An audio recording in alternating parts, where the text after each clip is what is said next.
Greetings, ladies, gentlemen, and non-binary folk. Welcome back to the Dead Film Critics Society. I am awake this time. I found out I had a cold. Not fun. I'm ready to go this time. Gonna have much more energy. And, yeah. Today we're going to be talking about two completely different films. One of them is a 12-time Oscar-nominated film called Power of the Dog. You've probably all heard of this. And another one that you've also probably heard of. Minions, The Rise of Gru. Perhaps the weirdest combination we've ever had on this page. But anyways, let's get into it. But first, do you want to do trivia or should we just get into news? What's up? Which one do you want to do? Let's just get... I think we can just get into some news, yeah. Great. Alrighty. Well, do you want to... Yeah, how about we do this, like, back and forth? You say one thing, I'll say one thing. See how fast... see how far we get in? I mean, you can just rattle off real quick and then... You sure? Yeah. No, for sure. Alright. Well...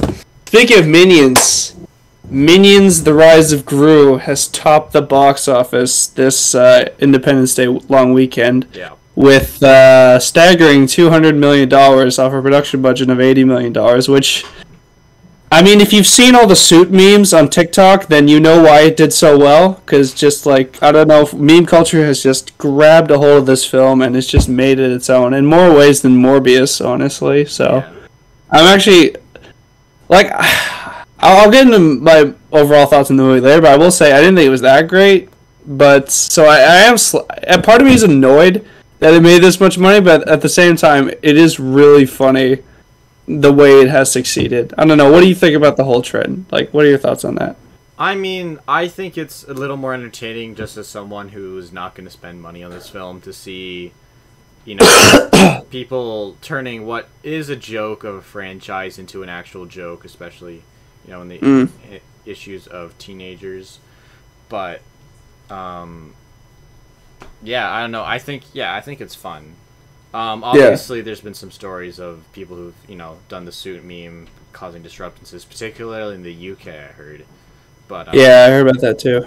It's like, yeah, I don't know. People are always going to be annoying when it comes to jokes. Going to take it to, you know... Yeah, there's always going to be a few people who are going to ruin it for the rest of us, right? Yeah, so, where they take jokes to become just a disturbing thing for other people or offensive to others. Yeah. And yeah, I heard that some people were smoking cigars in the movie theaters in the UK, actually. If you can believe that. Kind of a weird thing, you know? But because most of the people doing this are, like, our age and a bit younger, so, like... Why the hell would they want to smoke cigars? That's such an old man thing to do. Yeah. But anyways, another kind of big piece of news. It's just not really surprising to me. The Avatar sequel, Way of the Water, its runtime has just been announced, and it's around 3 hours. And, I mean, do we expect anything else from James Cameron? I mean, No, not really. Everything okay? Yeah. Like, I saw, like, before more of that was revealed, I saw something that he was talking about how... Oh, people shouldn't be complaining about the length of the movie, you know. There needs to be a paradigm in how people view it, and that, like, you know, you can go up to the bathroom and pee. Which is, like, I don't know, a little bit of a bold statement from someone as a filmmaker, because, like, wouldn't you want them to witness every frame that, you know, considering now that it's been meticulously crafted, years, meticulously crafted over 13 years, and spent, and used so much of Disney's money on. It's like, wouldn't you want them to see every frame? But I don't... It's a little weird from that perspective. It's like... Yeah. Honestly, it almost feels like he wants to make more money. Like, I saw something, like, in the Discord community that I'm in, saying how, well, a lot of them respect James Cameron. I do in some ways. I also don't in a lot of ways. But how I get it, why, he doesn't love money is one thing I was trying to say. Yeah. And I was like, I don't really believe that, personally. I mean... I feel like... Yeah, I don't think so either. Yeah, he definitely loves money. To really try to... I mean, he re-released fucking Avatar just to make sure that it was still the highest grossing. But that's such a... You know, honestly, I gotta say, that is the pettiest move in movie history. I know. To be honest. Like, why can't... Like, he even congratulated Avengers Endgame and then proceeded to re-release Avatar. That's so stupid, man. Yeah, and I can't really believe that a Disney executive prompted that, because it's like, honestly, just competing against your own movie. They're both under the Disney banner now, so it's like... Yeah. I don't know why anyone at Disney would care that Avatar is #1, other than to maybe, again, boost up the hype for this second film. again, but then it's like, well, if Avengers Endgame is the biggest movie of all time, then it hypes everything else the MCU makes, and frankly, that's something they're definitely looking to make more money overall, long term, I think, than any Avatar film. Also, the fact that he might be stepping down from a couple films. Yeah, I also did hear about that. I mean, like, I gotta say, I saw someone, like, talk about this on TikTok, and they were basically saying, like, if you've kept us waiting this long, and you don't have, like, the time or, like, the interest to see it all the way through, then, like, why should we care? And, I mean, like, I sort of get that. I mean, like, what could be more important than this in your mind? Like, why the hell are you just gonna, like, move on from something you haven't even fucking finished yet, and it have been, like, what's the word I'm looking for? Like, slaving over it for, like, 15 years, and just, like, you can't even see it through? Like, I don't know, man. That kind of makes me think maybe Way of the Water isn't very good. Maybe he's, like, seeing what he's created, and he's thinking he doesn't want to do it long term or something. I don't know. Yeah, it's possible. Like, yeah, he said. I think he does. I know, especially considering how much time, like he's spent like working on these films. The fact that he might not direct, I think at least 5. He said he might pass the banner too. First of all, I don't know who really who's like an actual good director who would actually want to take on these movies, because I'm sure a lot of other filmmakers have a pessimistic view of how he wrote. I don't know if everyone wants to be handed a James Cameron Avatar script. Or I mean, the only person I can think of... Honestly. Yeah, I get you. I think maybe the only person I think would maybe want to do that is Denis Villeneuve, just because he's tackled so many big sci-fi projects already. But he's already going to be strapped with the Dune sequels, right? Because the first one did pretty good, so he's going to be he's going to be focusing on making the next few really good. So yeah, and he has Dune 2 already starting to film. I don't know how much more he's going to be involved in what Dune will, I don't know how much more he's going to be involved in any Dune sequels, or there was word of a miniseries. I think they're definitely going to see how well Dune 2 goes, because they didn't even greenlight that until after the release of the first part.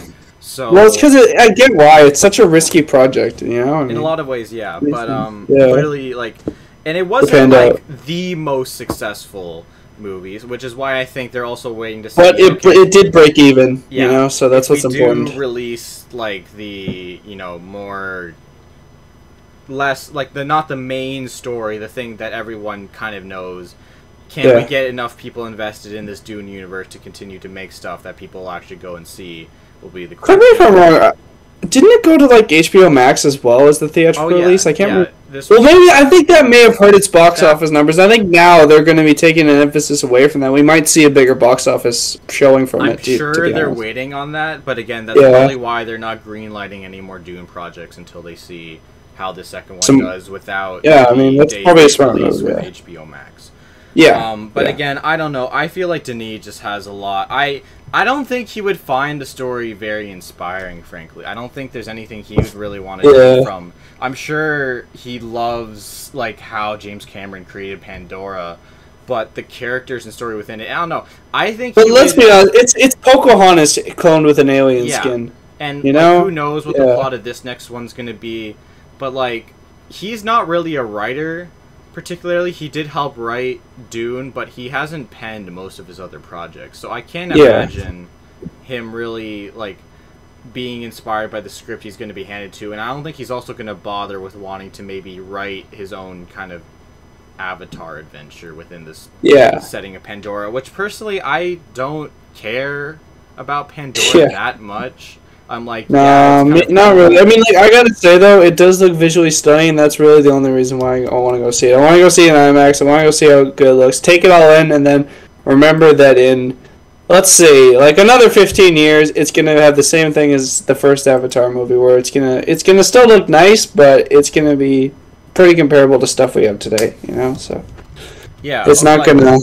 Yeah, people have said this there was a point that was made in is that James Cameron he gets a big project, bides his time, really really dedicates a lot of money and time to whatever project he does. People doubt it's going to be successful with all the time and money he spent on it, and then it ends up being one of the more successful films in recent memory. this one I do think probably has the best chance. Like, Yeah. considering I'm sure Avatar was just in 2009 just way too mind blowing to be ignored. Titanic, similar idea, also just a very kind of, you know, capturing a lot of audiences with a very, you know, a hit song with Celine Dion, with very attractive, hot young actors, both in their talent and their looks, in Kate Winslet and Leonardo DiCaprio. Oh, his hair in that movie. Yeah, oh, nice. Along with just like, yeah, again, massive technological feat. Yeah. And then like the Terminator movies and Aliens, like, yeah, like he has like Aliens is personally my favorite film from him, and I haven't seen the Terminator movies yet. I probably think those will be my favorite. And yeah, you should see them. Yeah, that's for sure. What he's done with sci-fi is pretty impressive, but yeah, I don't know. Unless he's really like done the time like trying to make a really compelling story for the second movie that can carry a 3-hour runtime, probably 3-hour plus runtime, along with, you know, instead of just investing in like, because as cool as some world building is, if the story within it's not good enough, like, yeah, I don't think people are really gonna be there. Like, yeah, no, you're definitely not wrong. That's for sure. I mean, like, I feel like audiences these days are starting to sell for less and less, but I mean, with a few exceptions, obviously, we saw Minions: The Rise of Gru take all that money, and same with Jurassic World Dominion. I mean, obviously, there are still certain films with little to no substance in them that will draw audiences, you know, just because of their pretty visuals, right? So, I mean, I hope that Avatar 2 isn't like that, you know? I hope there's a little bit more to it, not just a visual feast, although that would be nice, but I want just a little bit more out of it, especially if we waited 15 years. Like, Jesus Christ. I remember watching the first Avatar on DVD, like, the year it came out, and I'm like, damn, this is interesting, you know? I can't wait for the sequel to come out. And then when I initially read it said 2020, I'm like, oh, so that's a long ways away.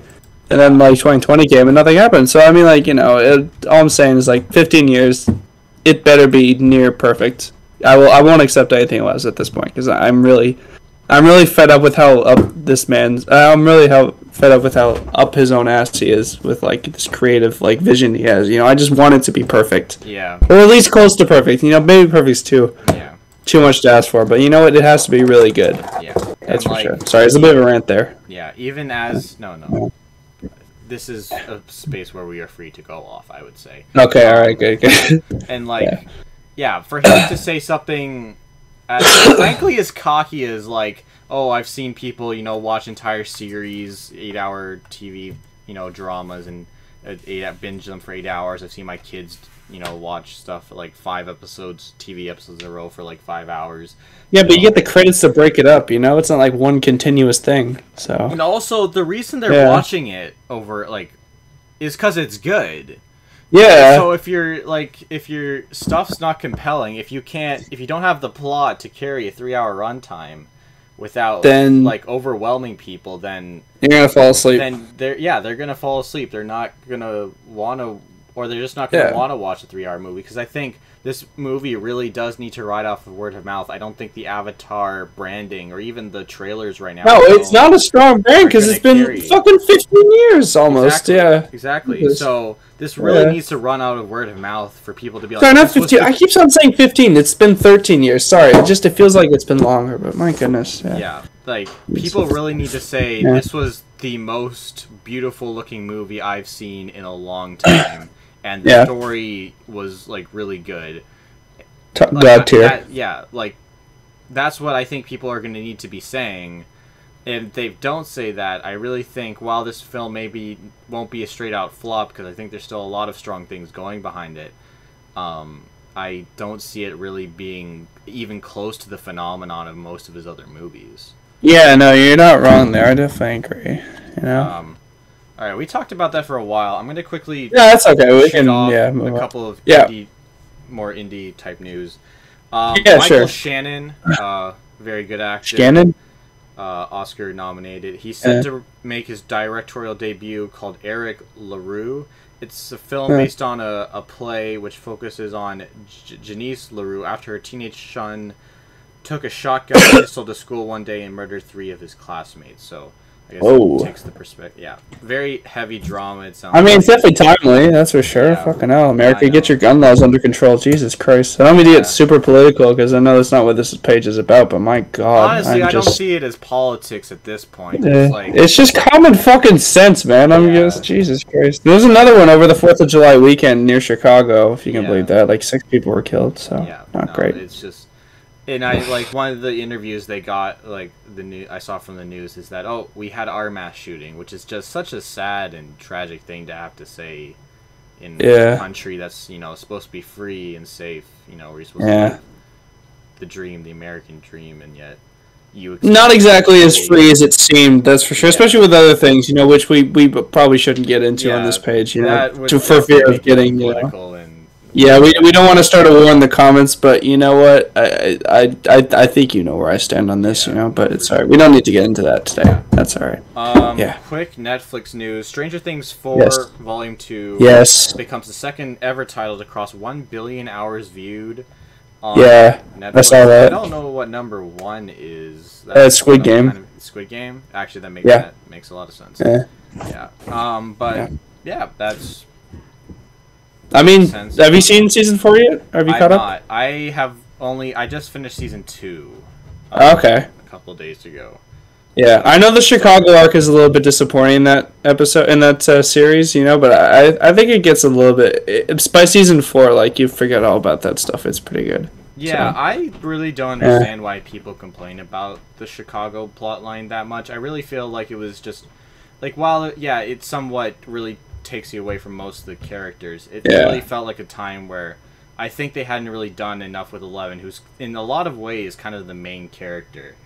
And to like kind of explore a little bit more about her and her family and like where she came from, and kind of allowing her to do something with the story while like allowing her to kind of discover herself outside of the very secluded environments she's had to be in, to be exposed to a bigger city, to more unique people, to figure out what motivates her. I think I really don't, and it's a well-directed episode. So personally, I didn't really have many complaints. I thought it was. I mean, you're definitely one of the few. I mean, I don't think it's bad personally. It's not my favorite. It's probably my least favorite episode out of all of them, if I'm being real with you. But which is fine. I just think it was just as it worked with the overall season. I don't think I have an episode I would straight up call the weakest. I wouldn't even, but I did rate a couple other episodes from that season a little bit lower, only because I felt like they were maybe doing a little bit less, or there was just some things that weren't as impressive to me as, because they reincorporate that episode into the finale, and it makes sense to me. Yeah. It's true. Yeah. All right. Well, I mean, I can't wait for you to get to season 4, man. Honestly, I loved Volume 2 of season 4. I think it was really good. I was secretly hoping that they were just gonna end it at season 4, but when I saw the ending, I mean, I'm kind of okay with it. I'm not gonna spoil it for you, obviously, but all I will say it's a bit bleak, which I kind of liked, in a weird way. So that's all I'm gonna say. That's all I'm gonna say. All right. Yeah. Leave it at that. So apparently Joey King revealed that she took an edible on the final day of filming for both The Kissing Booth 2 and 3. She quoted saying, "It was very unprofessional. I got so violently high. When you're really high and all you know how to say is, 'I'm so high,' that's where I was at." But, I mean, I don't know. I don't think anyone really blames her. I feel like everyone else was probably high on that movie. I mean, if I had to read that dialogue, too, I would want to be high, man. Sure, pretty much everyone except the director. Actually, probably the director was probably high. Everyone but the writer, who was probably not even there, for being honest, was high on it. I honestly wonder if maybe a computer wrote the script for that movie, man. It's just so weird. Like a computer, but a person as a computer. A cyborg, you mean? Kind of. Are you telling me that Lobot from Star Wars wrote this? Maybe. Oh, maybe. Dude, that's so cool. God damn it. Yeah, man. Alright. I think we're good for news. I have one more, actually, if you want to... I was just going to say, the early critic reviews for Thor Love and Thunder have come out. Oh yeah. Currently sitting at 71% after 130 reviews, which is a little bit lower than I thought it would be. But I mean, it's not terrible. People are saying, critics are saying it's all right. I'm still going to see it regardless of what the critics say. But I don't know. What do you think about that? Does that change your excitement level at all, or are you not really excited for this movie? I have lowered my expectations a little bit. I think people thought that this maybe could be honestly I think this has happened multiple times that people think, because I had a lot of faith in this project considering Taika both wrote and directed this. He already had in some ways a practice go at Why is Thor Ragnarok listed in Metacritic movies new? That's weird. Okay, I don't know why it's on the new and notable list. That's so. Okay, that's weird. Anyway. Metacritic's probably glitching or something. Yeah, I don't know. It has a 61 on Metacritic. Oh yeah. Yeah, I'm watching this movie Sunday. I am still gonna enjoy it. I'm sure. Yeah. I think this will again. I don't know. People get so picky, I think, with Marvel plots saying, "Oh, they need to be more nuanced," and it's have more cameos in them, please. Some stupid, fuck off, man. Needs more nuance. Not every movie's gonna be No Way Home. I'm sorry you're disappointed, but Jesus Christ, but everything has to be interconnected. Yeah, it's for the fanboys, it needs there's not enough. Yeah. The female Thor, I don't know about that one. And then the critics, it's there's not enough story nuance. This story is kind of dumb. It's being held together by gum, and it's it's a fucking Marvel movie. What the fuck do you expect? And it's I thought maybe Taika could elevate this, but it seems like Taika, comedy's subjective. And do you think that maybe? Sorry, you continue first, and I'll say my piece about this. Comedy's subjective. Who knows? Maybe I'll find this just apparently there's a lot of jokes, and apparently a bunch of them don't land as well with most people who've seen this. But who knows? Maybe the critics just are boring, and maybe I don't know. Maybe this will just be it will be able to work on both a comedic and drama level. Because what Taika usually does, he kind of takes your first act, makes it more entertaining with some jokes. Kind of leans that into the second until the story really gets going, and then hits you with the drama. And I kind of expect that again. And again, it probably won't work as well, because usually the strength of that is that you make really funny jokes, and then you hit them with a really tragic or heavy-setting drama piece. And maybe both of those are a lot weaker, and tonal shifts are too jarring or something. And maybe people will recognize the tonal jar, the tonal shift a lot more because they weren't so in their feelings in laughter or in sadness, and they'll be like, "What the heck?" a little bit more. But I don't know. I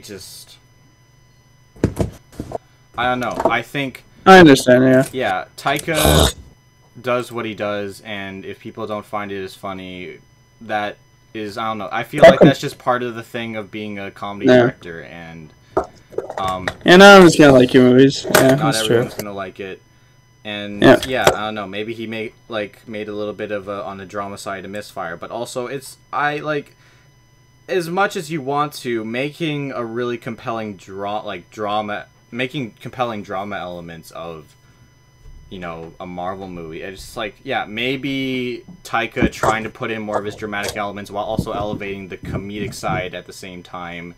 Different parts of the movie, like his normal formula, just doesn't work in the context of an MCU movie. In the same kind of way that maybe Chloe Zhao is more... It's not meant for the MCU, it's more made for... Writing doesn't work for Marvel, so it's more for an A24 drama or something like that. And that's fine, not everybody's built for, a big movie like this. But I also would have thought that... Do you think maybe Taika's just a little bit stretched at the moment? Because he's doing a lot of projects, man. Do you think maybe that's why it's not as good as Thor Ragnarok? Could be a little bit. I think there is some. Because he's on Our Flag Means Death right now. He did this. I'm just wondering what else he did. He was being voicing in Lightyear as well. He's executive produced so many freaking projects like Reservation Dogs, a whole TV series, which he also directed a pilot for. Wrote a couple episodes for. I think he was maybe on the writing team, or at least a writing consultant on that. I think he's executive produced this movie called Night Raiders, which came out at TIFF last year. I'm sure he's also executive produced a bunch, or at least contributed money, which is maybe why he got an executive producer credit on a bunch of different indigenous projects all across the world. Because Night Raiders was a Canadian one. I'm sure he's worked on a bunch of other indigenous American ones, and probably some in Europe as well, frankly. So he's doing a lot, and maybe like an MCU movie, like I don't know what I think he filmed this after Next Goal Wins, I think. So there's maybe a possibility he was more focused on that than this. In the same way that Chloe Zhao started, I think, the pre-production for Eternals while wrapping up Nomadland. Perhaps the focus on the movie that he really had his heart in versus one he thinks he can make really good and make, a really fun movie and he cares about that. He cares about giving people a good time at a movie he knows a lot of people are going to see, but also knows he's going to make a lot of money off of. But maybe he just wasn't able to put as much into it, and I don't really blame him for that too much. No, I mean, that's true. I mean, like, it sometimes happens when, like, creators think they can do everything, right? They want to do everything because there's so many interesting projects that maybe come out their way, and they don't want to, like, see somebody else do it when they think they could do the best job possible. But sometimes, to do one thing really well, I mean, like, you obviously got to make some sacrifices and, like, think about which one you'd want more, right? And if I were him, I would maybe want to do the MCU thing a bit more, because, I mean, like, at the end of the day, like, I understand that these movies are not, like, they're not high art, but, this is also giving people a gateway into his style of filmmaking, and then they'll check out his other films, right? I mean, I knew about him before, because I remember we watched Hunt for the Wilder People in class, right? And I was instantly hooked on this guy, because I thought his movies were hilarious, and then, like, then I see him directing an MCU movie, and I'm like, wow. I'm so glad that more people are recognizing how good he is, and I think this is just going to continue to grow. So I mean, that's why I say he should, maybe he should have just focused more on the Thor movie. But that's my point of view, But my point of view would kind of be the opposite, if I'm being completely honest. I think I'm not surprised by that. Yeah, like, because I think he should be making more kind of more indie, mid to closer, maybe to a little bit higher budget, depending on what he's trying to make, movies that he really cares about, because I think that's how you fulfill yourself as an artist. I think that's probably what's going to make the best product. If you get more projects like a Jojo Rabbit, like a Next Goal Wins, assuming that movie's going to be pretty good, more like his drama comedies that he made from New Zealand before he was kind of part of the American studio system.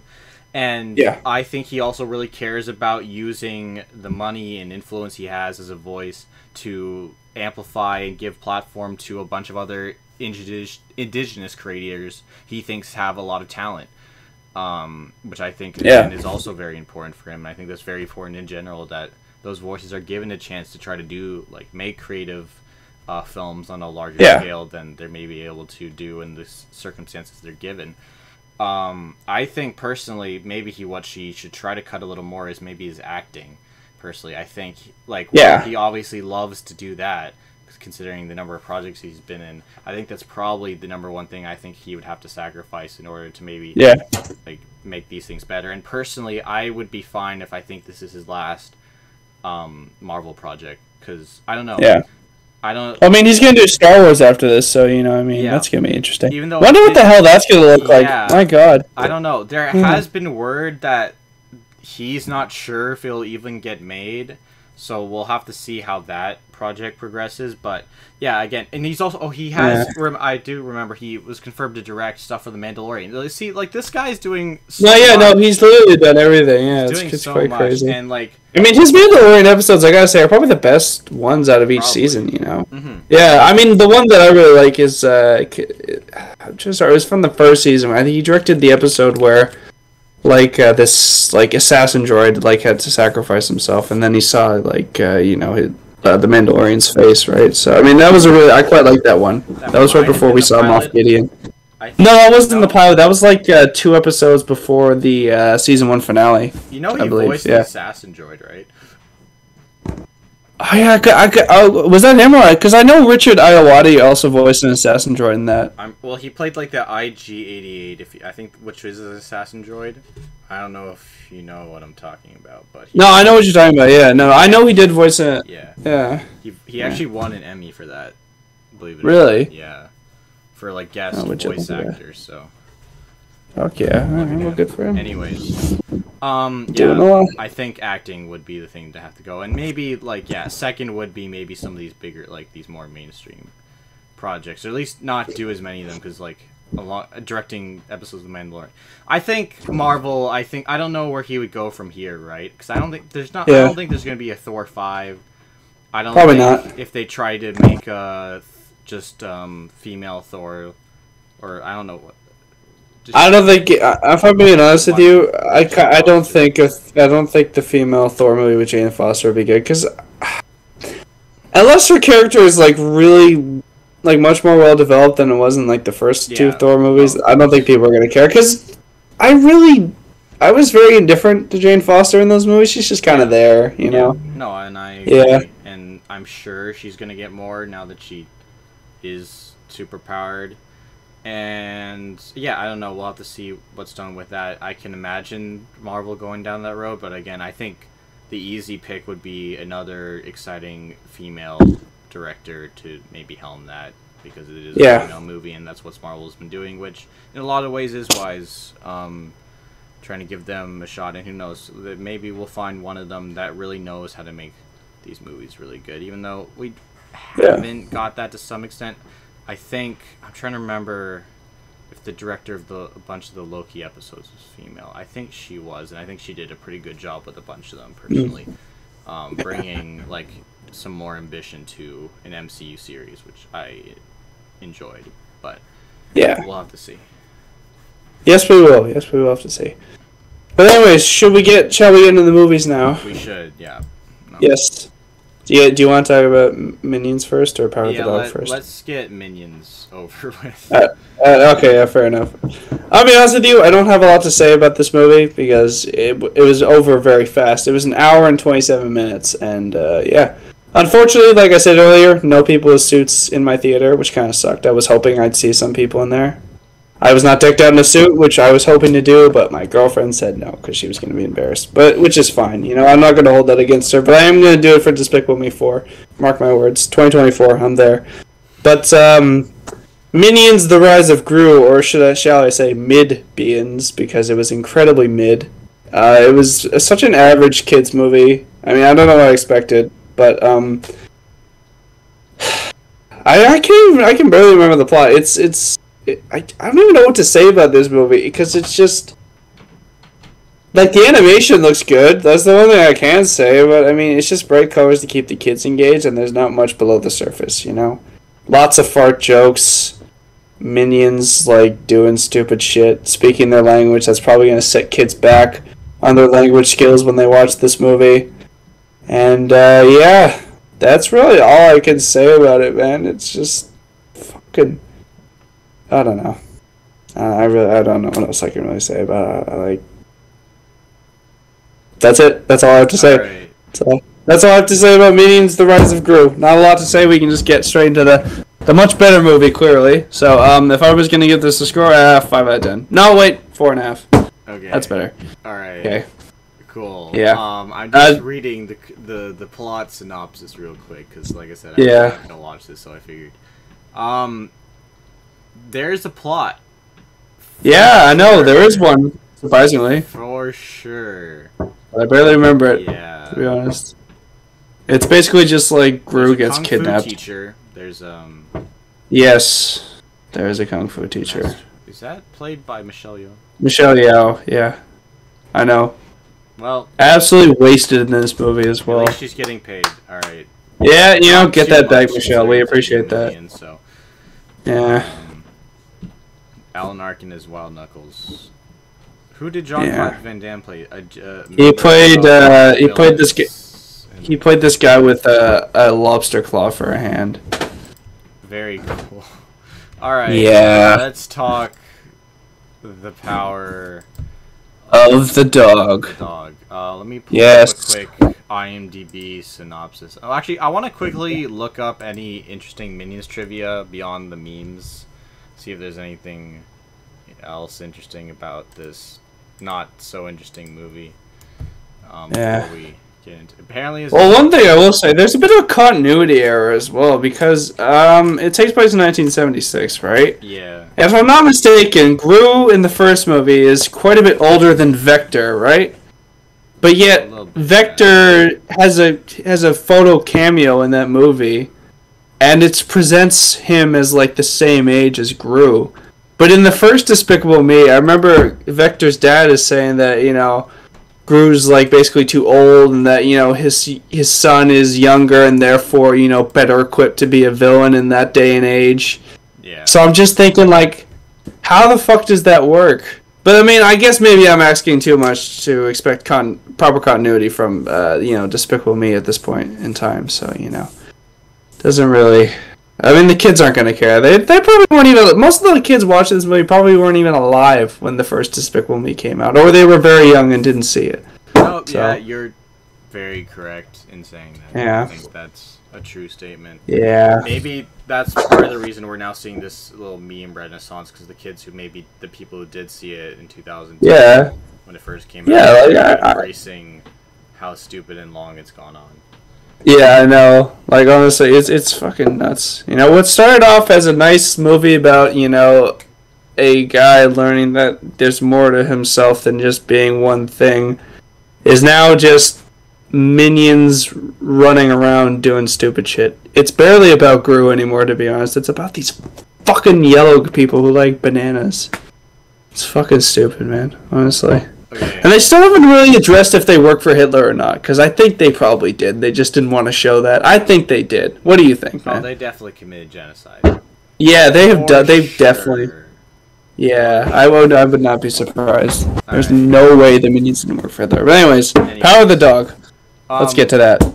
Actually, I'm going to throw out my quick trivia things. Oh, God. Okay, what do we got here? Apparently, this is the longest advertised film in animated motion picture history due to its 2.5-year gap between its first trailer and official release. Because it was just first supposed to be released in July 2020. Yes. July 2022. You know, COVID things. Apparently one of the last movies to have an announced date in 2020 to finally come out. Which is good, I guess. Kind of shows we're in the less COVID timeline now. Yeah. Do you think they take that time to you know, refresh it a bit? You know, but nope. I mean, Top Gun Maverick was made even better with the extra time given by the pandemic, and this was probably not touched at all. Probably just sat on a shelf ready to go when they were ready for it. You know. Yeah. This is the first theatrically released sequel to an animated prequel and an animated spin-off. So they've never done a sequel to a prequel animated, unless you count Star Wars and it's animated. No, I don't count Star Wars. I wouldn't count that. Yeah, well, we've seen plenty of prequel sequels. You know, I mean, like we've seen X-Men: Days of Future Past. You know, which is a sequel to, you know, fucking First Class or whatever. Yes. But, I mean, Days of Future Past is pretty good, though. I mean, yeah, it's much better than Minions: The Rise of Gru. I think we can say that for sure. Yeah. There's apparently, a lot of marketing for this. McDonald's had a Happy Meal for this in late June 2020 through late July 2020, even when it wasn't going to come out. I mean, they got all those toys, but also they're supposed to do with them, that's right? That's true. They already had them in stock, so I guess... Yeah. Then I got to order some more this year. Fucking hell. There are apparently 50 different toys in the set, 2 of which were special gold minions. Also, the Lego group released a line of sets based on the film in 2020 before its release. What? Kids There's Lego Minions? Lego Minions Rise of Gru sets for 2 years now, and the movie just came out. Kids may have discovered how to speak in that time. And you're not wrong. Yeah. It's crazy how much time has passed. Yeah, maybe some of them now understand mortality. Anyways, that was weird. That's okay, don't worry. Yeah, and then it just mentions the meme. Alright, enough of this freaking cash grab. Dumpster fire. That turned into meme, mediocre at best movie. Let's talk about The Power of the Dog. Yep. Oh yeah, let me pull up the premise for that real quick. Which I don't know. It's probably going to be pretty vague if I'm being honest. Yeah, no, you're not wrong. Here, I mean, like, here it is. Charismatic rancher Phil Burbank inspires fear and awe in those around him. When his brother brings home a new wife and her son, Phil torments them until he finds himself exposed to the possibility of love. I don't know if the end part feels a little too explicit considering most of the content of this movie, but it is directed and written by Jane Campion. Yeah. Who I believe is not gay, but this movie definitely is. Yep. Stars Benedict Cumberbatch, Kirsten Dunst, who is not gay, Jesse Plemons, and Cody Smith McPhee. Pretty sure none of them are gay. I thought Cody Smith McPhee was gay or something, but I don't know. Let us Google Cody Smith. Why are you gay? Who says I'm gay? You are gay. Where the fuck is my chart? He is not gay. Very he's not. Heterosexual man, apparently. Oh, well, there you go. I don't know what Sam Elliott was talking about, though. I mean, like, he's not nowhere near as bad as he was making it out to be. My God, you'd think that people were raw dogging intense like Brokeback Mountain, but no, it was like just subtle gayness, you know. It was very like, subtle gayness. Honestly, it was just one person asking, like, did you sleep with that man naked to keep warm? Ha ha ha. Anyways, like he didn't really answer that question, did he? No. Oh my goodness. Nominated for 12 Oscars. Only won though. For directing. My God, that's like Jay-Z at the Grammys a couple years ago. That's rough. God damn it, man. New Jay-Z, everybody. Yeah, apparently. JC. Let me pull up what I wrote about this film. So I originally saw this film at TIFF when it was not the world premiere. The world premiere was at Venice Film Festival. It was, I guess, the North American premiere. Oh, yeah. But I have a full spoiler review I wrote in Google. No, I don't. I didn't finish it. Okay. Good job, me. I didn't write enough. I didn't write much about this film. Wait, I did not give myself notes. I did mean to rewatch this film. I did not. In the end, but that's okay. I'm sure you remember enough about it. I would say so. I'd say I started rewatching it, but I was like, oh no, this requires like a good second viewing where I'm like focused. This isn't just, you know. I think it'll be a really good second watch. I'm looking forward to the chance when I actually take the time to watch it. It should have been probably now since we're talking about it again, but yeah. So I saw this film originally at TIFF. It was really cool. I got to see Benedict Cumberbatch and Cody Smith McPhee do it in person, live. I saw it. Oh my God! Of course, someone asked him about Doctor Strange 2. Fuck that guy. I don't. Yeah. I mean, the man has other talents besides doing this. Wait, how do you do it? Yeah, there you go. Yeah, I mean, another guy asked him to whistle because he whistles in the film, and I was just like, really? This is what you're asking one of the more talented thespians of our fucking getting him to dance like a seal at SeaWorld. You might as well have asked him, does he think he is smart as Sherlock Holmes or some shit? I don't know. Anyways, and also speaking of Benedict Cumberbatch, we see his Benedict Cumberpeen in this briefly though. It's very short. No, not his penis is short, but I'm saying the shot of it's very short. Yeah, the shot is very short. Yeah, it's covered in mud. Behind, or is it from behind or? No, it's from the front. Mud. Okay. No, he's covered in mud, but you see his mud soaked dick. I don't know. The more distinct image I remember is kind of him being butt naked, and you can kind of see the outline of his peen. Yeah. I don't remember. I also saw actually going full frontal. I remember. I mean, like I just saw it today, right? So you know, it's just fresh in my mind. It's burned in there. No, I remember the one more where he's just. I mean, I saw his ass as well, which was nice. You know. That was the more clear image in my mind. I remember his. Yep. Remember his ass. Anyway. I will say though, I mean, like I get what people are saying about this movie, like looking good. It was a visual feast, to be honest. I quite liked it, you know, and I think, if I'm being honest with you, I think the two best things about this movie, besides the cinematography, were Kirsten Dunst and Benedict Cumberbatch. I mean, I thought Jesse Plemons was okay, but I feel like Kirsten Dunst was probably my favorite part of the movie. Like, she's just such a fucking mopey drunk. I just love it. I'm here for it. I really liked her performance, to be honest. Yeah. It was it's very sloppy, very messy. It seemed a pretty realistic portrayal of alcoholism, which I kind of liked, you know? Yeah, I think this works. Yeah. Like, it's a psychological thriller in a lot of ways, more that it's not like big things are happening necessarily, but that like, it's about characters' power dynamics over each other and kind of the games between them, particularly between Phil, Benedict Cumberbatch, and Rose. Peter. Oh, Rose. Okay, I thought you were going to talk about the way he treated Peter at first. You know, like yeah. he's just... Well, I think that in some ways that's the same thing. In the beginning, it's also like a projection method, you know. A lot more sense considering the ending. We might as well quickly go into spoilers. If you want to not be spoiled for this year-long movie, probably don't watch the rest of this review thing that we're gonna do right now. But yeah, no, Benedict is Benedette at the end of this movie. Of anthrax, presumably. Yeah. You know? A lot of mention of anthrax in this movie. I keep forgetting that it's not just a biological warfare method, and it's actually like a real disease. You know, it's fucking crazy. Yeah. Yeah.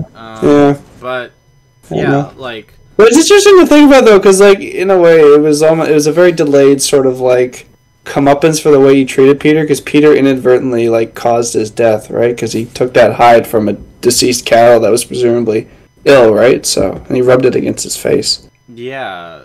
Yeah.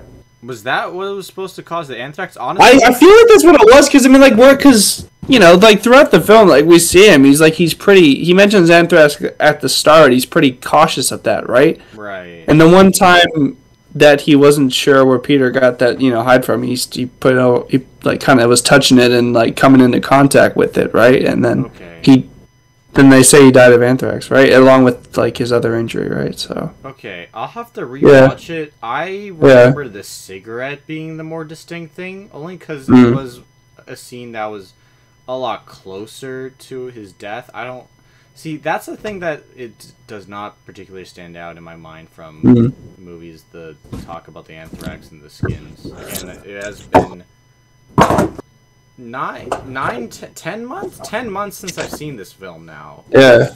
I can even confirm it with you here. Look, I'll pull up the plot summary on Wikipedia as well. Yeah, I mean, I'll show you here. I kind of want to wait and rewatch it and just come to that conclusion by myself. But the point being that I think the dynamic, like, it makes a lot more sense just thinking about it over. How in some ways, you know, you kind of think Phil might be kind of seducing. What's his name? No, he definitely was working up to that, and then he died. Yeah. So he never got the chance to slip it in there. Yeah, which is disappointing to Peter. Yes, but it's not that type of art film where we see, like, you know, lots of gay sex. You know, it's like it's a Netflix art film. Yes. Yeah. And he how Peter kind of worked along with that and then used that.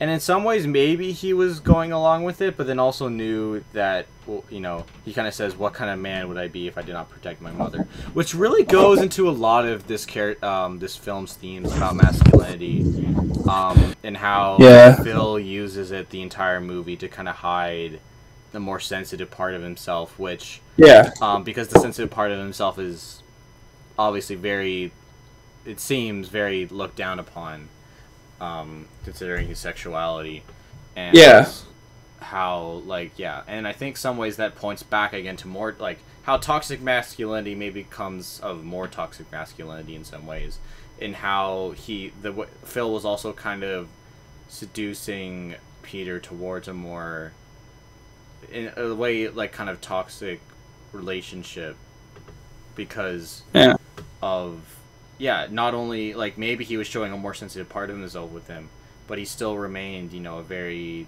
tough and sometimes borderline, I don't even think borderline abusive with others, definitely probably not even borderline with Rose.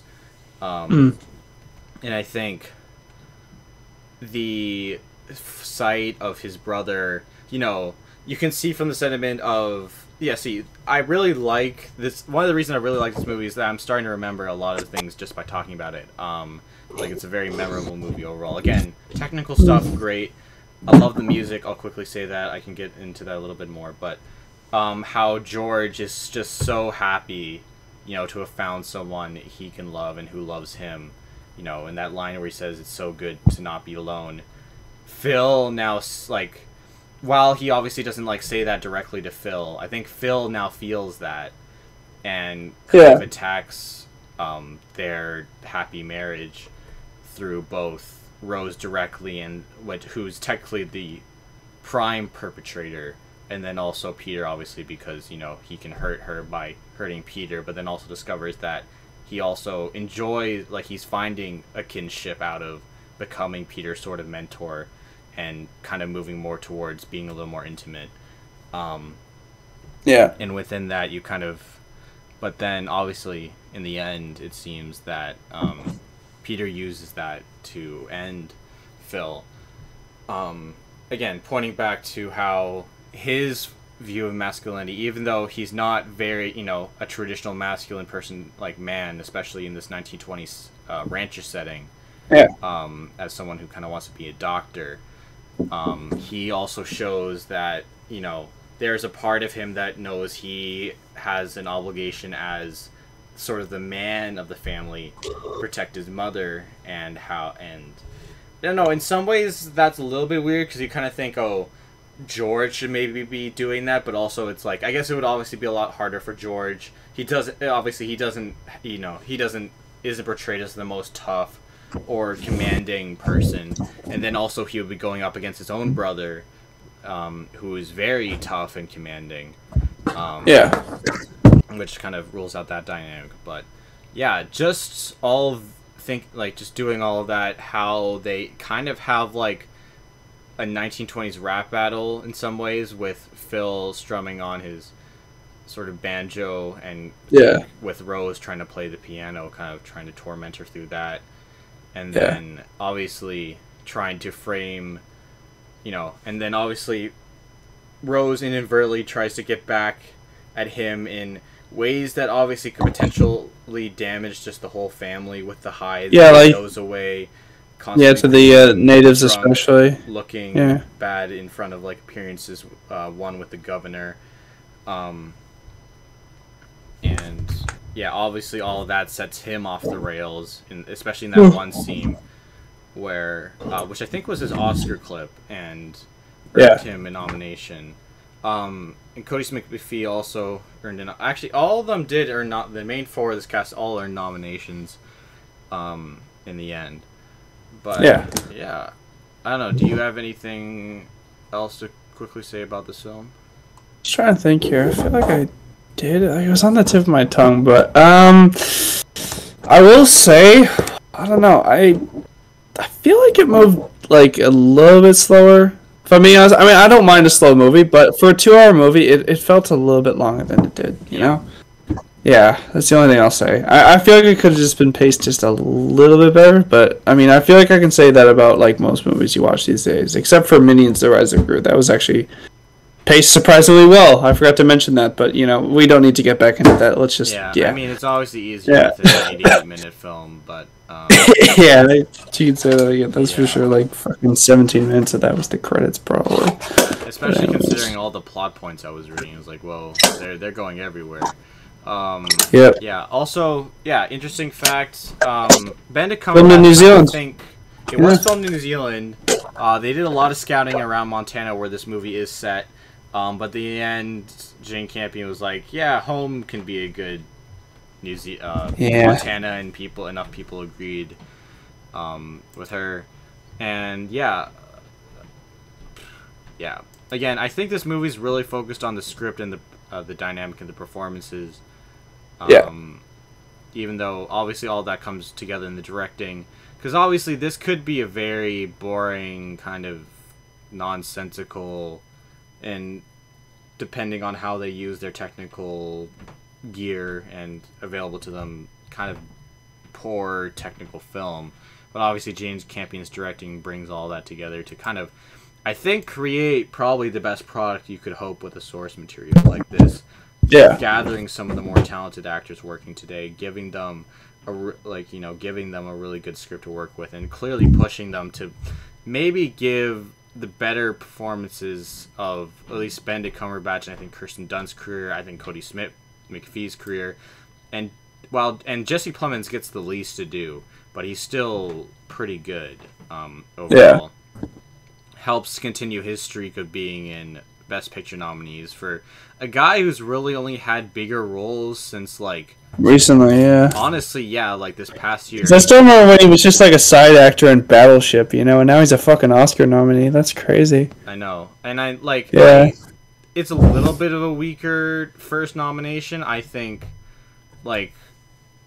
And it's honestly the first time he really's had kind of that chance. He's been in a role with, like, few amount of people where he could get that. Other than maybe, I don't know if he got guest Emmy nomination potentially for,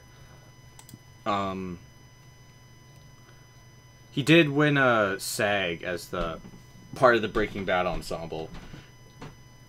Oh, really? But also got a nomination for El Camino. I guess. Oh, okay. But, yeah, he's an actor who I've looked on. He is an actor. Good observation. Yeah, who I've looked on a lot since his work, and yeah, he's clearly just apparently his break-in was playing Landry Clark in the NBC series Friday Night Lights. Yeah, no, I do remember him on that show. Yeah, but whoever his agent is, agent. He isn't. I was gonna say. I mean, like, does everybody have an agent? I mean, I have you. I have my girlfriend. I have 2 Asians. That's so cool. I'm sorry, that was a bad joke. Okay, no, I know what you mean, though. His agent is probably working overtime to give him the best... Yeah, his agent needs a raise. He's done a... No, for real, like, I mean, he was also in Game Night as well. Have you ever seen Game Night? That's also a really good movie. That is one of the few films I've not seen in his, like, top 10. Oh, okay, alright, then, I have seen Jungle Cruise. Which, boy. Good fucking Jungle Cruise. Oh, why did you watch that one? It's... so mid. Why did it? Wait, didn't we review that one week? About that for sure. Oh yeah, shit, I forgot about that. Yeah, we did talk about it. That might have been your fault. I don't know. We'll have to see. I know. I don't think I asked for that one. I don't remember being particularly excited I don't know. for it. Maybe I suggested it because it was a new movie coming out. I think that's maybe what happened. Yeah, I don't think I was ever excited or wanted to talk about Jungle Cruise. You know? All right. Well, we'll have to check the footage on that one, yeah, and see what happened there. But anyway, should we give this movie a score then? Yeah, I'm looking forward to seeing this again. Again, the music I love. I've listened to it a lot. Yeah. Johnny Greenwood did a great job on this. It's a little weird that it got a Production Design nomination. Yeah, I don't know. There's like obviously other than they did build everything kind of from scratch because obviously there's not really a 1920s ranch or something that you can really turn that into in New Zealand. Yeah. And it is Grant Major who did all the work for The Lord of the Rings, which is a load. That is and he's like done good work for King Kong, Peter Jackson's. Yeah. I don't know. I really like this movie. I really look forward to seeing it again. The editing nomination is fine in my opinion. I also agree with you. I think maybe what holds it back from potentially being a 10 might be the slower pacing and some parts of this movie. But in some ways that might have been necessary to get some of these more dramatic elements to work as well as they do. So maybe it's just, it might be a bit of a catch-22 in that you can't have both. Can't have that dramatic payoff without a little. No, that's true. Sometimes you gotta sacrifice one thing for another. But I mean, I mostly like this movie to be honest. So yeah. Anyways, all right. Well, I'm ready to rate it. So, what do you think? Well, I'd probably give it. I'd give it like an 8.5. I think. I quite liked it. What do you think? I'd give it a 9 out of 10 right now. Yeah, I saw that coming. Yeah. Yeah, I really want to see this again. Also, Thomas McKenzie plays a really small role in this. I originally thought she might have had a larger role. I didn't know the source material yet, and I did in my very, very early predictions in like, I don't know, March or whatever, have her as a potential nomination for supporting actress. Obviously, her role is quite small, but honestly, I thought Thomasin McKenzie was kind of the MVP of well, one of the MVPs of 2021 with her performance in Last Night in Soho, a small role in this, and then also Old, which I did not see, but also she had a leading role in this movie called The Justice for Bunny King, a indie film from New Zealand. But I don't know, she's again one of my favorite actresses. I also watched this limited series she did called Life After Life, where she's very good in it. Very small BBC series that literally has 237 logs on Letterboxd. I really think not many people watch this, even maybe probably even in UK, because it was a BBC production. But it was also the director of Brooklyn, though. So I'm surprised literally no one paid attention to it a little bit.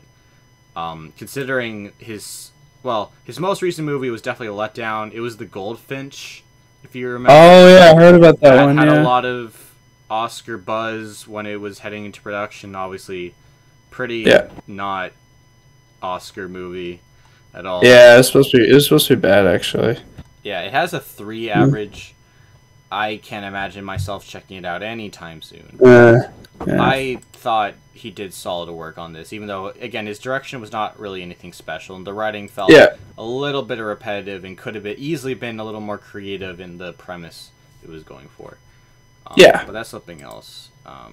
Again, very much looking forward to watching The Power of the Dog again, and I like to see Benedict Cumberbatch ride horses. Yes. Dr. I would have preferred to see him ride something else as well, but that's okay. Yeah, Sorry. No, that's fine. No, everyone knows he's a top. He's not going to be riding. I knew that was going to happen as soon as I said it. He's not going to be riding. He's a top. I said it. But also, what was kind of funny is that I took Tyler to see this movie at TIFF. Tyler Forey, I don't know if you know. Oh, really? Yeah. He thought it was bad, which I don't know. I have called him the person I know who has the worst movie taste ever. But well, what's his favorite movie? Like Fast and the Furious. He loves that. Okay, never mind. Yeah, okay. Transformers. Enough said. Enough said about that. He loves Transformers. I like Transformers too, but they're not very good. Apparently, he likes the later ones. That's what he said. He likes the ones. Oh, I don't remember what that one's called. Bloody hell! Right. So I'm not gonna be trusting. He also did not know that Phil was gay. He didn't figure that out at all. When I mentioned to him like 20 minutes after we left the theater, he was like, "What? How did he not? How did he miss that? His gaydar also might be the worst of a person I know, but well. Anyways, yeah, that's The Power of the Dog. Cool movie to see at TIFF. I was disappointed it didn't win Best Picture, because then I could have had a big streak of 2 movies I've seen in a row at TIFF winning Best Picture. Yeah, that would have been definitely a pretty cool flex, that's for sure. Yeah, but I didn't, so I don't know. I don't know who to blame. It is what it is. I blame Coda. You're good, but you're not that good. This movie's better. Alright, well, I guess now... I do have a suggestion for next week, actually. Yeah. That is the time of the podcast. It's on Amazon Prime if you have that. It's called Priscilla, Queen of the Desert. It's a little bit of a late Pride special, you know? It's about a group of drag queens that go into the Australian outback searching for salvation. That sounds wild. Yeah, I know, right? It's supposed to be an Australian classic, and I'm trying to get back in touch with my roots, right? So, you know. Okay. Yeah. Alright, well, I had never heard of it before. Has Terrence Stamp, Young Guy Pearce, and a young Hugo Weaving. Who is Terrence Stamp? Why do I know Terrence Stamp? He's in quite a few things. He's in Last Night in Soho, right? He has a small. He's a small role in Last Night in Soho. That's why I remember him. Yeah, he's doing quite a few things as well now. Which I also saw at TIFF that same day as The Power of the Dog. So big. I don't know how many degrees of separation is that. Terrence Stamp, Last Night in Soho. Saw Last Night in Soho at TIFF. Same night I saw Power Dog. Like 4 degrees of separation. Not that bad. Not that much of a stretch. Anyways, yeah, very interesting premise. I think this will be a solid thing to check out. I also think if we can maybe try to do Thor, I guess, since we mentioned that, I don't know. Yeah, I could try and go see that. Chance to see that. That's the thing, yeah. Sunday. I have work Sunday. I'm just trying to think of a good day I can go watch it. I did really want to see that Elvis movie before that, but I don't know if I'm going to be able to see that either, so I'm just trying to think here. Yeah. I mean, depending on which one you're able to see sooner, we could talk about that one, because I could talk about Elvis. I did see Elvis about a week back. Yeah. I think exactly a week back now, so... Okay, well, maybe what's it called? Tomorrow I could try and go see Elvis, and then, like, we could talk about that. And then maybe put Thor to another week or something like that. We could do Thor the week after it's released. Yeah. That's fine. Then do you want to record on Monday or something like that? Because, like, I got my... Yeah, I got my anniversary on Tuesday. I got to be there for that, so... Right. Yeah. Yeah. Yeah, alright. Yeah, no, that sounds like a plan. Sweet! Sounds good, my dude. Cool. Alright, well, this has been the Dead Film Critics Society. We will see you next week, folks. Take it easy. Bye-bye. Yeah, I'm Gru.